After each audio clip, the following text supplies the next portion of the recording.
जिले की सुरंगकोट तहसील में तैनात सेना की रोमियो फोर्स द्रावा बटालियन की तरफ से क्षेत्र के दूरदराज के गांव मस्तांदरा में प्राकृतिक मैदान में निर्मित कराए गए टाटा फुटबॉल मैदान का लोकार्पण करते हुए उसे क्षेत्र के युवाओं को समर्पित किया गया। इसके साथ ही मैदान के एक हिस्से में वन विभाग के सहयोग से पौधारोपण कर सुरंगकोट तहसील में पौधारोप अभियान का शुभारंभ किया गया।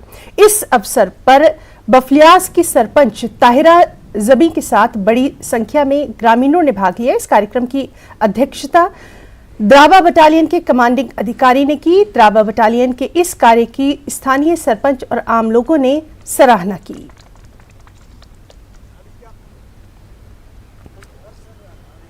आज यहाँ पे मेरी पंचायत में प्लांटेशन ड्राइव करवाई गई है जो इंडियन आर्मी और सोशल फॉरेस्ट्री के कोऑर्डिनेशन में की गई, जिसके लिए मैं दोनों डिपार्टमेंट का तहे दिल से शुक्रिया अदा करती हूँ कि उन्होंने ऐसी अच्छी सोच रखी। और उसके साथ साथ यहाँ पे फुटबॉल के इनाग्रेशन भी करवाई गई।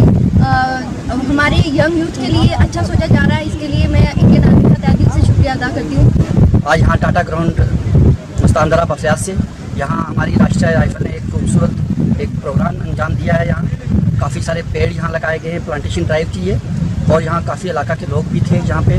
और उसके साथ साथ ये ग्राउंड जो है इसको हमारे लोगों के लिए इन्होंने एक तरह से डोनेट कर दिया है। ये बहुत खूबसूरत ग्राउंड यहाँ बनाने जा रहे हैं और फुटबॉल ग्राउंड जो है यहाँ बनाया गया है, उसकी गोल पोस्ट का भी आज इफ्तिताह किया गया। तो मैं मुबारकबाद देता हूँ।